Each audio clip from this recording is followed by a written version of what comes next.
বাড়ি প্রাপকরা বাড়ি না পেয়ে দুর্বিষহ অবস্থায় দিন কাটাচ্ছে রাজ্যে। এরই সঙ্গে পাল্লা দিয়ে মেদিনীপুরেও বেহাল চিত্র। ঘটনাক্রমে জানা গিয়েছে, মেদিনীপুর শহরের ১৯ নম্বর ওয়ার্ডের দুই বাড়ি প্রাপকদের বাড়ি না হওয়ায় ঠাঁই নিয়েছে সরকারি স্কুলে। আর যা ঘিরেই প্রসঙ্গত মেদিনীপুর শহরের ১৯ নম্বর ওয়ার্ডের বক্সিবাজার মুকুন্দ সাগর পাড় এলাকায় রয়েছে সরকারি প্রাইমারি স্কুল কুন্দুরানী প্রাইমারি স্কুল, যেই স্কুলে বর্তমানে ঠাঁই নিয়েছে দুই বাড়ি প্রাপক পরিবার। মূলত সরকারি নির্দেশ অনুসারে পৌরসভা ২৫,০০০ টাকা জমা দিয়ে তারা ৩,৬০,০০০-এর বাংলা আবাস যোজনার বাড়ি পেয়েছিলেন। সেই মতো তারা পুরনো বাড়ি ভেঙেও ফেলেছেন এবং বাড়ি করা শুরু করেছে কন্ট্রাক্টর। কিন্তু বাড়ি হতে হতে থমকে গেছে লিংটন অবধি, ছাদ ঢালাই আর হয়নি।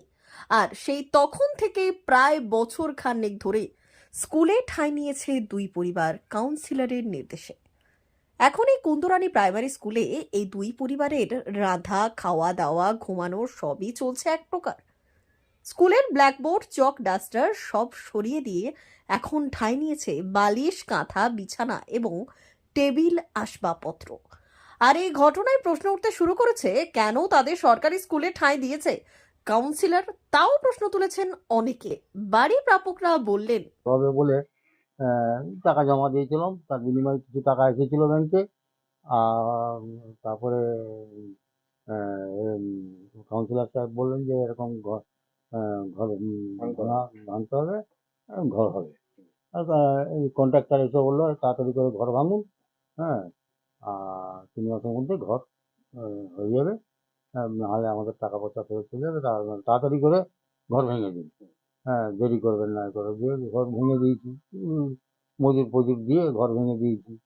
ঘর ভেঙে ওরাও কাজ শুরু করেছে, কিন্তু কাজটা ইনকমপ্লিট হয়ে রয়ে গেছে।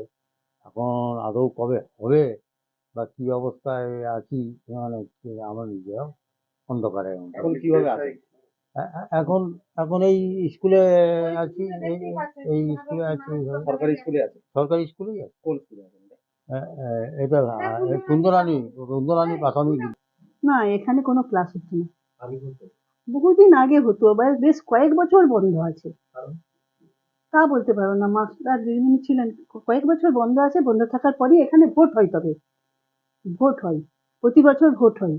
এবার যদি ভোট হয় সেই সময় আপনার ওইটাই আমাদের হ্যাঁ, যে ভোটের সময় উঠে যেতে হলে আমরা কোথায় উঠে যাব? এবার আগের বারে উঠেছিলেন না তখন? না, এর আগের বারে যারা ছিল তারাও কিন্তু উঠেছিল শুনেছিলাম। যদিও এ বিষয়ে পৌরসভা দোষ দিয়েছেন কেন্দ্র সরকারকে। এরই সঙ্গে তারা অভিযোগ করেছেন, কেন্দ্র বাংলার প্রাপ্য টাকা ফিরিয়ে দেওয়ার এই বিষয়ে হাউস ফর বা যে বাড়িগুলো হচ্ছে, সরকারি বাড়ি যেগুলো হচ্ছে, তাদের যে প্রাপ্য টাকা, কেন্দ্রের যে ভাগের টাকাটা, সেই টাকাটা দীর্ঘ ১ বছর প্রায় হতে চললো, সেই টাকাটা দেননি। তার ফলে প্রতিটি গোটা পশ্চিম বাংলায় সমস্ত বাড়ি এরকম অবস্থায় আছে। কোনো বাড়ি লিন্টন লেভেলে, কোনো বাড়ি ছাদ লেভেলে, প্লাস্টার হয়নি, জানলা দরজা হয়নি, কোনো টাই লেভেল হয়ে রয়ে গেছে সেই টাকা না দেওয়ার জন্য। এবং এরই বিরুদ্ধে তো আমাদের নেত্রী মমতা বন্দ্যোপাধ্যায়, আমাদের নেতা অভিষেক বন্দ্যোপাধ্যায় বারে বারে আন্দোলন করেছেন, ডেপুটেশন দিয়েছেন, কেন্দ্রীয় মন্ত্রীর কাছে গেছেন, ধর্ণা দিয়েছেন, আপনারা জানেন সেটা।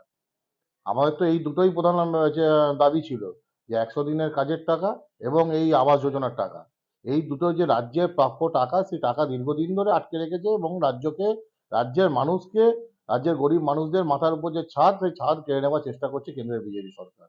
এরই বিরুদ্ধে আমাদের আন্দোলন, তারই ফলশ্রুতি আজকে এখানে ১৯ নম্বর ওয়ার্ডে এই ঘটনা। খুবই দুঃখজনক ঘটনা।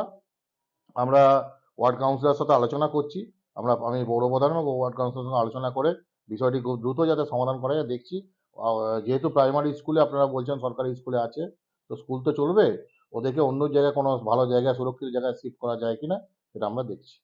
D news, Medinipur.